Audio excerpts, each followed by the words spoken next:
La finalidad del códex es el lograr, voy a mencionar aquí, voy a mostrar, ustedes me imagino que han escuchado hablar del Codex Alimentarius. ¿Qué es Codex Alimentarius? Hay un video que hemos hecho también para que usted conozca un poco más de detalle, ¿no? Ahí lo vamos a referenciar. Pero, a ver, quiero partir con esto. La finalidad del Codex Alimentarius es garantizar alimentos inocuos y de calidad a todas las personas y en cualquier lugar. Sí, eso es. Y eso es maravilloso. Hasta ahí, o sea, yo siempre digo, me emociona esto porque es proteger a las personas, ¿no? Al final es eso del Codex. Ahora, yo lo que quiero hablar ahora, me voy a ir al Códigos de Prácticas.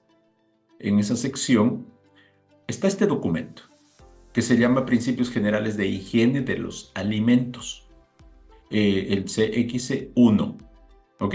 Y está en 6 idiomas, que son los idiomas oficiales si no me equivoco, es de la ONU, de la Organización de las Naciones Unidas. 6 idiomas oficiales. ¿Ok? Entonces, yo voy a hablar de este documento. ¿Por qué voy a hablar de este documento? Porque aquí está alojado el HACCP.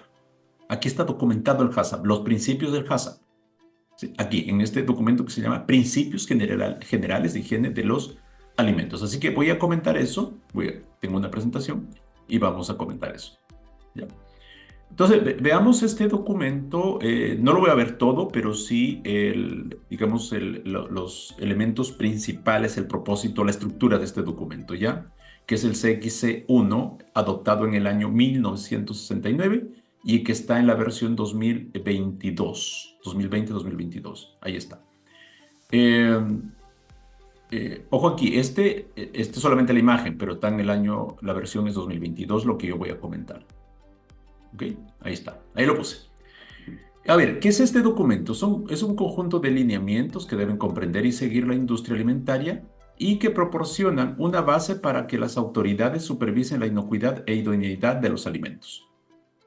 Entonces, miren, interesante, ¿eh? Es un conjunto de lineamientos primero que deben comprender y seguir la industria y, o sea, este documento lo debiera seguir la industria, aplicar la industria y las autoridades lo pueden usar como base para supervisar la inocuidad e idoneidad. En otro video voy a comentar de estas dos definiciones. ¿Ya?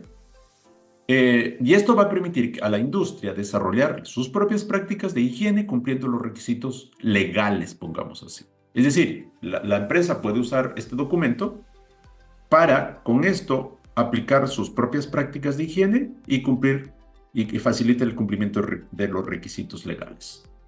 ¿Ya? Esta es la cronología de este documento, se adopta en el año 69, hay una revisión en el año 97, se modifica en el año 99, hay una corrección editorial en el 2011, hay una revisión en el 2013 y hay una revisión muy fuerte, muy rigurosa en el año 2020, en donde se complementan o se modifican algunos principios del HACCP. Por ejemplo, se agregan 8 principios generales, que también lo vamos a ir comentando, vamos a hacer videos específicos de eso. Y en el año 2022 se hace una última modificación, se agrega el anexo 4, que es el nuevo árbol de decisiones para determinar PCC. Solamente eso cambia, pero el cambio sustancial fue en el año 2020.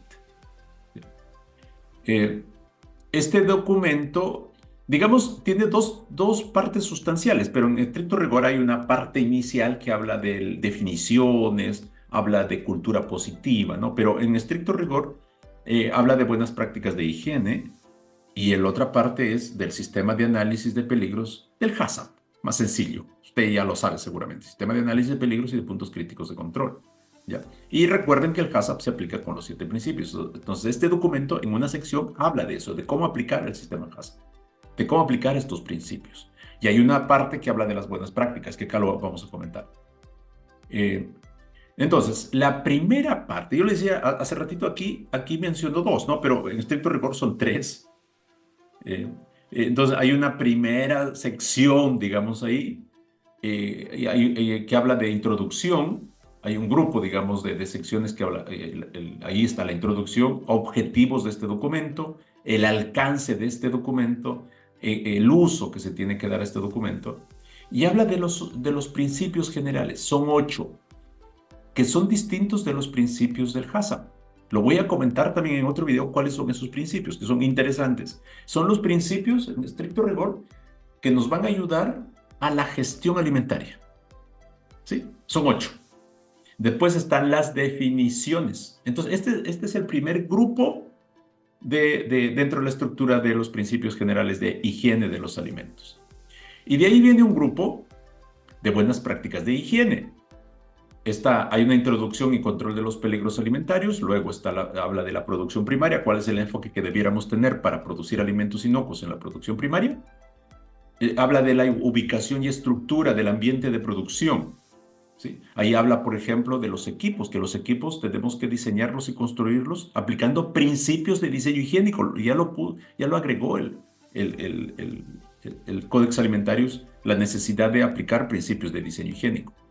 Formación y competencia de las personas. Después habla del mantenimiento, limpieza y desinfección y control de plagas del establecimiento. Higiene personal, eso es clave. Las personas que manipulan los alimentos tienen que aplicar requisitos de higiene personal. Control de las operaciones. Si no controlamos las operaciones con un enfoque preventivo, que no se contaminen los alimentos, vamos a tener problemas de contaminación. Y ahí da las buenas prácticas de higiene a aplicar o da las directrices. Información del producto y educación al consumidor.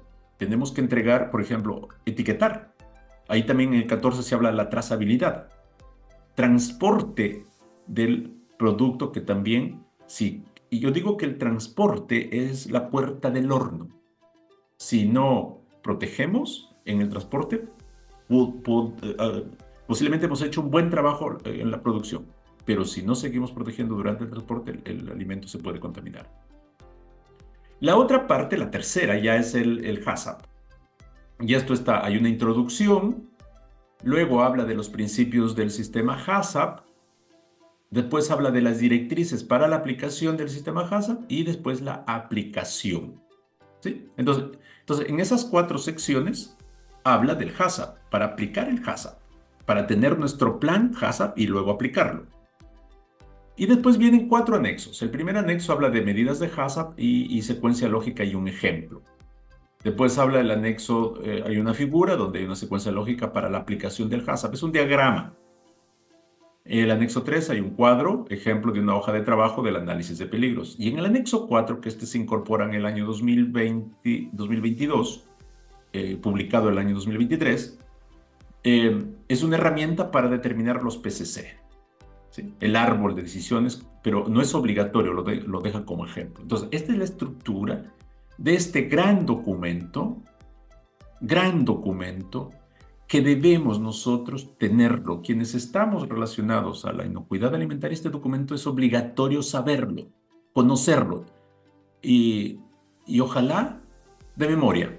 O sea, no es obligatorio saberlo de memoria, pero estoy exagerando, pero es importante que si usted es líder de inocuidad, si usted es parte del equipo HACCP, si usted es jefe de producción, gerente de producción, incluso el gerente general tiene que saber de ese documento. ¿Por qué digo hasta el gerente general? Porque después voy a comentar en otro video, hay una sección que habla del compromiso de la dirección. Entonces, si del Códex, que es el único ente referente internacional de normas que nos dan directrices para aplicar, para proteger los alimentos. Recuerden, la misión del Códex es tener alimentos para todas las personas que sean de calidad, inocuidad y en todas partes. Entonces, y las gerencias deben saberlo, deben conocerlo. Todos debemos conocer. Sería un pecado hacia la inocuidad, digámoslo así, si es que no conocemos este documento. Así que doy un saludo por ese documento. Y nos vemos en otro video.